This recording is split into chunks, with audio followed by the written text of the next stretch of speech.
ظلم، زیادتی، تشدد، بربریت، ان چیزوں کے تین اثرات، تین درجات۔ پہلا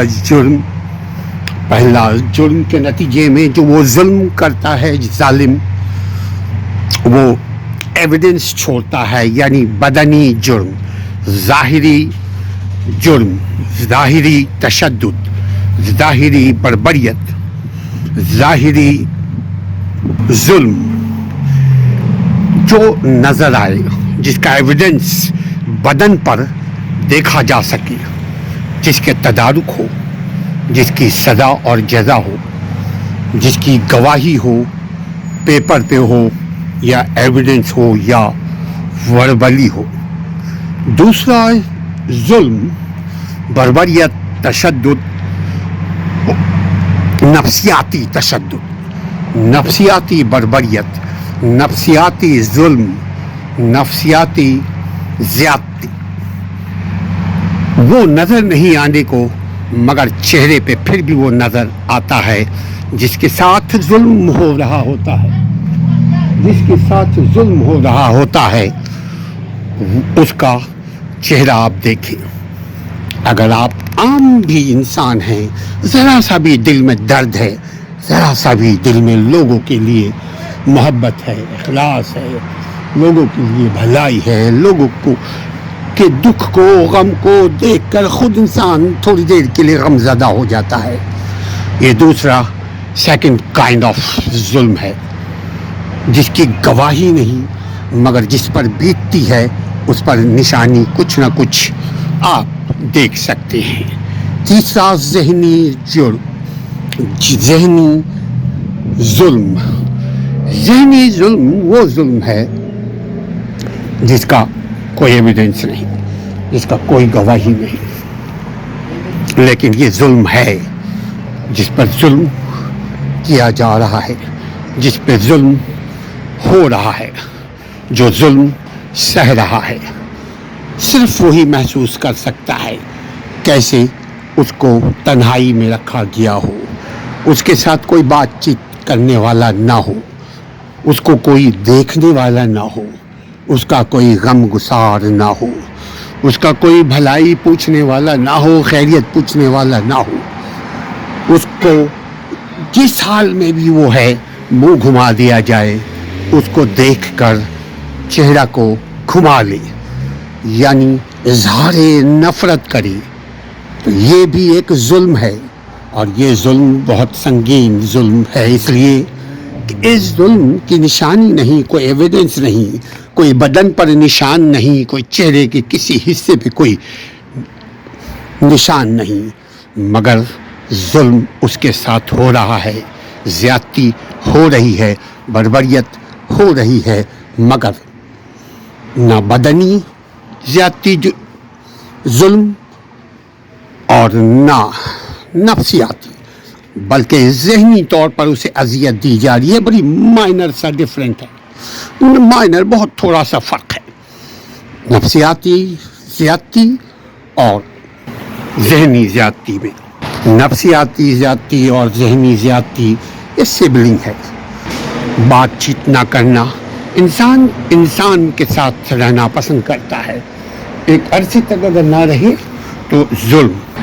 اچھا، بڑی افسوس کی بات ایک کہ ظالم جو ظلم کرتا ہے وہ بھول جاتا ہے کہ ایک دن اس کو اپنے ظلم کا، اپنی زیادتی کا، اپنے پاور کو غلط استعمال کرنے کا، اس کو ایک نہ ایک دن سزا اللہ دے گا، اور ہو سکتا ہے اتنا عبرتناک سزا دے کہ جتنا اس نے اپنے ڈپینڈنٹ کو دیا ہو۔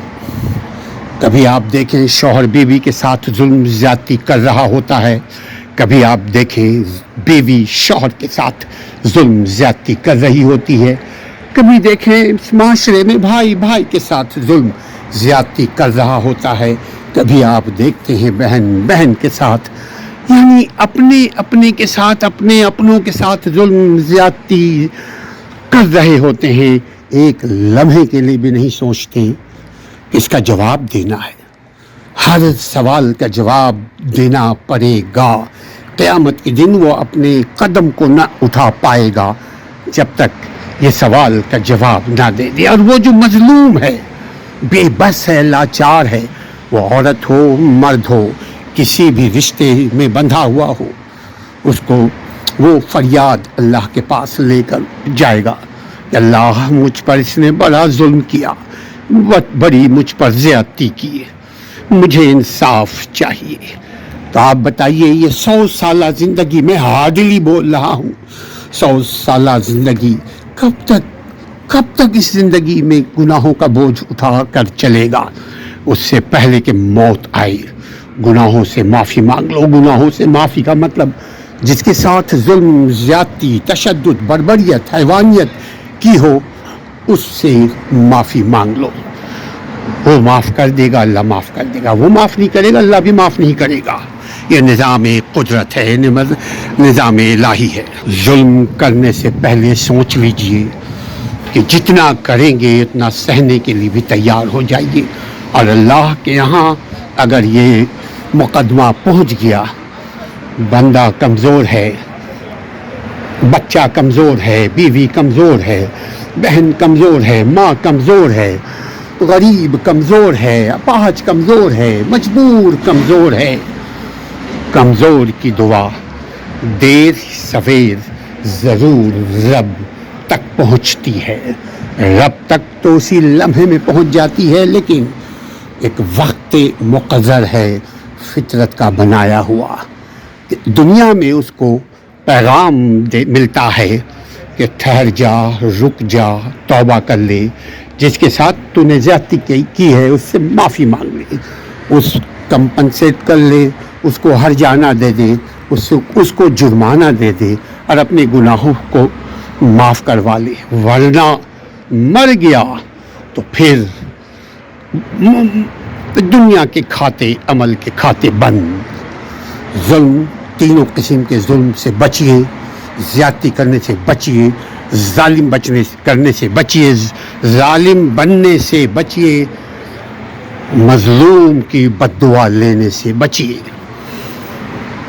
تینوں جرم، تینوں زیادتی، تینوں ظلم، یعنی بدنی ظلم، نفسیاتی ظلم اور ذہنی جرم، ذہنی ظلم، ان تینوں چیزوں سے بچیے. بدنی، نفسیاتی، ذہنی ظلم کرنے سے بچیے.